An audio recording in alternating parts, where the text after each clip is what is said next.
BLOGTALK Radio. And God has presented his salvation by way of his son Jesus. And it ain't my fault that they rejected him. It ain't my fault. Good afternoon, Endtime Watchman, Endtime Watchman News Network. Welcome to everybody that's here. I'm having a little bit of problem with sinuses and cold today and throat, so I'm going to get through this the best I can. So if I have to clear my throat or whatever, I apologize. Anyway, good to see you all here, and let's start out with this news story of 6 Army battalions called up under emergency orders to meet growing threat on Egypt and Syrian borders. Now, this story takes place in the times of Israel, okay? Again, 6 Army battalions are called up under emergency orders to meet growing threat on Egypt-Syrian borders. And the Knesset have approved the IDF request to call up a further 16 battalions if necessary. Oh, yeah. Looks like it's going to be an interesting summer, to say the least. And also, we must know, I'm not here to predict there'll be doom and gloom, but y'all know exactly what's going to happen with the oil. Y'all know that we're not drilling oil in America like we're supposed to be. Y'all know that as we already cannot afford to put the fuel in our vehicles, it's going to really get tough once this war breaks out, and it will break out. There's no doubt in my mind it's going to happen. It's just a matter of when. But anyway, back to the article, back to the story. The IDF has issued emergency call-up orders to 6 reserve battalions in light of new dangers on the Egyptian-Syrian borders. And the Knesset has given the IDF permission, as I said, to summon a further 16 reserve battalions if necessary, Israeli media reported on Wednesday. Now, an IDF spokesperson said intelligence assessments called for the deployment of more soldiers. So they have gathered intelligence, obviously, and I got to tell you, I don't think it's only about Egypt and Syria. I think it's about Iran. I think they're getting ready to make their move on Iran in the not-so-distant future. And I think that after that, there's going to be some high gas prices coming around the corner. I really believe it. I don't want to get into the political part of this, but you know beyond a shadow of a doubt, that somebody's going to strike Iran. Whether we'll be involved in it is, I don't know. I'm not one that has a crystal ball. I cannot see the future. I know one that holds the future, and his name's God. But at the same time, we must know and understand that the war drums have been beating for a long time for this occasion to take place, and it will take place. Mark my word, it will take place. But anyway, according, let me get back to the article. I'm rabbit trailing here. According to 2008's reserve duty law, combat soldiers can be called what? Oh yeah, they can be called for active reserve duty once every 3 years and for short training sessions during the other 2. Rising tensions between Israel and Egypt and ongoing unrest in Syria caused the Army to ask the Knesset for special permission to call up more soldiers more often. Now, I don't know about y'all, but I believe that we're getting ready for a summer that will be one for the record books, if I may put it like that. Now, the Foreign Affairs and Defense Committee approved the request recently, enabling the IDF to summon 22 battalions for active duty for the second time in 3 years. Already the Army has called up 6 of them. This signifies the IDF regards the Egyptian-Syrian borders as potential source of greater threat than in the past. Former Deputy Chief of Staff Dan Harrell said on Wednesday night. The Army, it goes on and it says the Army needs a better answer than in the past to the threat, he said, citing Egypt's deteriorating control over the Sinai, marked by an upsurge in Bedouin smuggling of weapons and other goods. He also spoke of the growing threat of terrorism from Sinai as exemplified by an infiltration last August in which 8 Israelis were killed. Now, having said that, you know, it's always been a powder keg ready to blow up in the Middle East from the time of Jacob and Esau, Isaac and Ishmael. I mean, this is nothing new under the sun, okay? And we all know that there will be no peace, and it will not stop until the end of this age. Until the end of this age. But here's what I would say. We need to be looking at news stories like this, because they're behind the scenes, they're telling the tale of what is in our future. Don't you understand what I'm saying? So they go on and they say that the Syrian situation has become highly combustible too, Harold said. It could explode any moment. Now with him coming out and saying this, he's going ahead and letting us know in a roundabout way through this interview that, yeah, it's pretty much written in stone that this war is going to take place. And, you know, whether Israel puts something over there in Egypt in response to that threat, or to Syria, or if they start out with the Persians and bomb the nuclear faculties, we know beyond a shadow of a doubt that Egypt and Syria and Libya and probably the Russians are going to get involved, and here we go, you know, and this could take place at any time, you know. So he says it could explode at any moment and pose a direct challenge to us. Mariv said the Army had to decide whether to cancel training sessions for enlisted soldiers or to summon additional reserve units, and it chose the latter. Canceling training would mean soldiers would not be prepared in case of an all-out war.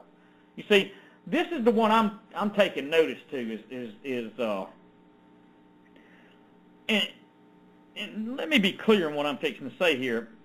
The reason I'm taking notice to this as I am is because of the biblical implications of a war over there involving, when it talks about Egypt and Syria in this interview, and Israel, and it talks, you know, it don't necessarily talk about it in here in so much as the neighbors of Syria and Egypt that really hate the place of Israel and say that they should not be existing. You understand what I'm saying?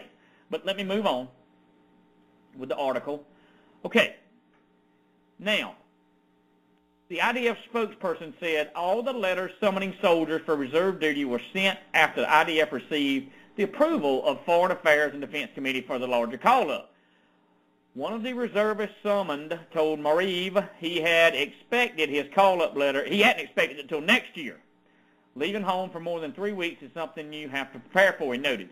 Activists from the Reserve Soldiers Forum said they were disappointed, and they were disappointed in time, and again, by the way, the IDF treated its reserve soldiers. The law was supposed to be to help reservists, but it has been repeatedly bypassed and ignored, and they said at the end, all that will remain of the law will be its title. Now, let me say this. I am not being ugly in what I'm fixing to say. But let it be known and let it be clear. Any person that signs up to any military, whether it be in America, in Israel, wherever, it doesn't matter where they sign up. When they sign their name on the dotted line, they're not signing up for a paycheck. They're signing up to obey the orders of whoever's in charge of them. See, and the fact of the business is I would encourage people to think about it before they sign on the dotted line and say they're doing this for their country. Now, that's not to say that I'm against a military to defend itself. But by and large, you've got a mentality of people today that they're signing up because they want to make it a job and a career. But see, the military by and large is not a career path to be chosen lightly, because the chances are in this instability and in this season we're living in, if I may call it that, in this time frame of biblical prophecy that is unfolding, wow. You either got to know that the good Lord told you to get in there and do what you're doing, or you just about got to be, well, I would say half crazy with the way things are and the powder kegs that are taking place across this globe. Now, that is not meant to have any disrespect toward the military. But let me run something by you. You see, the thing about it is I would encourage people, and this is dual prophecy in what I'm fixing to tell you here, and I'm not here to preach to you today, But I would encourage people to read Ezekiel 38 and 39 in the Word of God and understand and know that there's dual prophecy in that, okay? And I would encourage you, because I think we're on the precipice of some things breaking out.